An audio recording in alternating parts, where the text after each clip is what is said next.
we are coming to you live via YouTube streaming, via Facebook streaming, and also via Skype online. Each one of you is welcome to this Sunday morning live streaming. Misery is incapable of love and friendship. Misery is incapable of love and friendship. Miserable people are intrinsically incapable of love and friendship. They pretend to be friend, but in fact they cannot be. And for that matter, everyone seems to be miserable in one way or the other. Misery is the outcome of unconsciousness. When you live your life guided by the memory or unconscious, then misery is the outcome.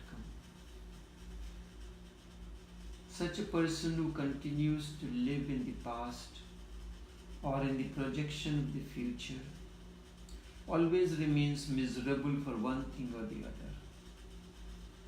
He can pretend to be a friend, but in fact he cannot be. Friendliness is the greatest luxury ever possible.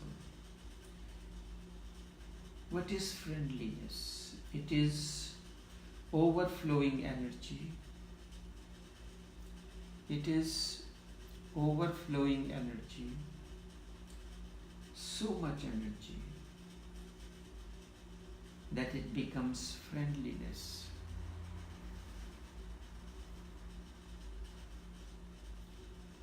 This energy becomes friendliness. And when you share because of your abundance, there is no idea of getting anything in return.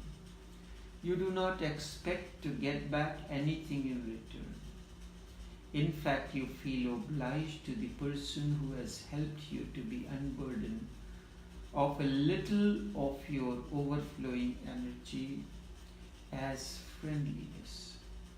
When clouds are full of rainwater, it showers and earth absorbs the overflowing energy of the clouds. And what is the energy of the clouds? It is the rainwater.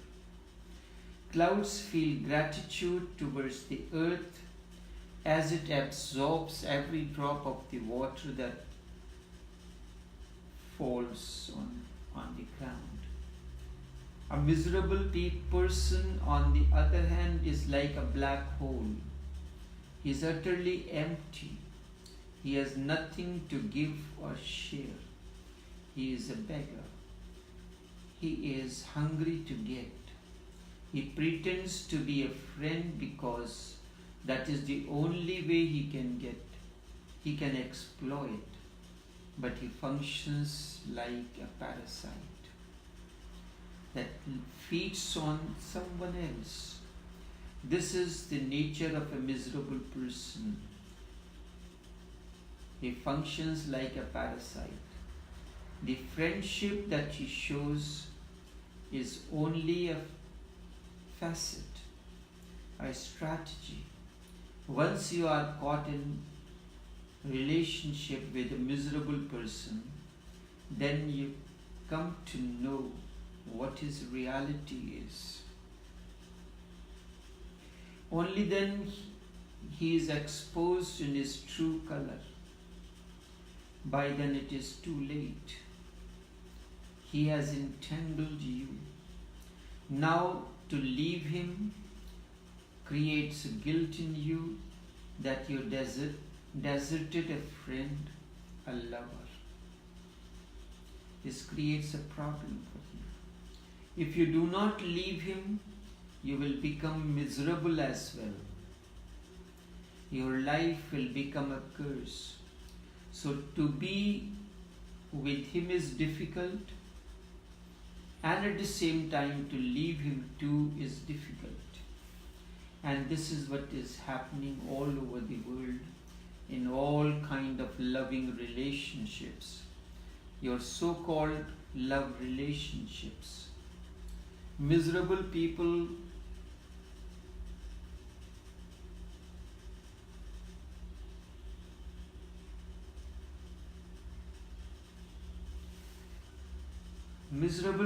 are intrinsically incapable of love and friendship. They do not have anything to share or give. Before you can give, you have to have something. When clouds are full of the rainwater, only then they can give. When the flower is full of fragrance and beauty, it shares. Hence I say, only a blissful person can be a friend. If he is blissful within, he can be a lover, he can be a friend, he can be a blessing to others. A miserable person is a curse, a calamity, and he cannot give anything to anyone else. My whole approach is how to make people more and more blissful through talks, through sharing my presence, through meditation sessions. All these form within the framework of meditation. Whether it is post in words or a picture post or something else, all these are different ways and means to share all that is overflowing. Once you are blissful, then everything is taken care of. Once your bliss starts growing, it is bound to spread. The moment flower is full of fragrance and beauty, it begins to overflow. Birds share it by taking the seeds, the pollen from one to another. The process of germination continues. Bees gather nectar to form something which is beneficial for human life.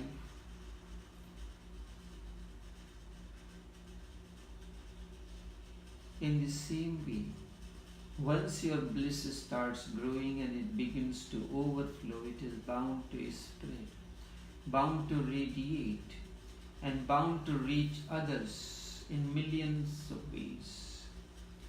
And that reaching of bliss to others is friendship. That reaching of bliss to others is love. When your bliss begins to reach to others, it is friendship, it is love. And when you give for sheer joy of giving, there is tremendous beauty and grace in it. So give, share out of your abundance, out of sheer joy of giving. Then there is something divine in that. It is no more an ordinary phenomenon. The beyond has penetrated into it. It is pregnant with something transcendental, and now that is overflowing through your presence, through your being, through your words, through your messages, through your entire being as aura, as words, as silence, in any form, it begins to overflow through you. And then your friendship, your love leads the other into meditation. And if it does not, then nothing can be done. Love is the only experience in life which gives you a sense of immortality. It makes you aware that there is something which begins but never ends. It has a beginning but never ends. It is the first lesson and the beginning of an incredible journey into God. Friendship, love are the first beginner's lessons and beginning of an incredible journey into godliness. Once you have tasted even a drop of love and friendship, you can not remain stuck. You will go on the journey of great exploration into godliness. It becomes then a resolve, because now he knows from his own experience that life is not an ordinary routine that we had always thought about it. It is something more to it, and something hidden in it. The superficial is not at all. It is only the circumstances of life, and there is center too. The superficial is not at all, and that this superficial is nothing else but the circumference of life, and there is a center too. In love and friendship we have only glimpse, just like lightning, and suddenly there is lightning. In that lightning all darkness disappears, and for a split moment you can see the trees, the flowers, the roots and everything, and then again there is darkness. But now the darkness is not same. You know that there is something tremendously beautiful hidden behind the darkness. It is love that has given the first glimpse of godliness. And then people have felt the urge to seek God and search deeply. It is through love and friendship that they discovered meditation. Both love and friendship are natural and spontaneous phenomena. And meditation is a deliberate science. In love you are just at the mercy of the wind. Sometimes there is lightning, while other times there is none. But you cannot do anything about it. When you continue to flow into meditation, it makes lightning controllable. With meditation you can switch the lightning on and off. It makes electricity, the life force, serve you. Just as science has made electricity to serve you, it always exists, but it is beyond your control. Now it is serving you in 1,000 ways.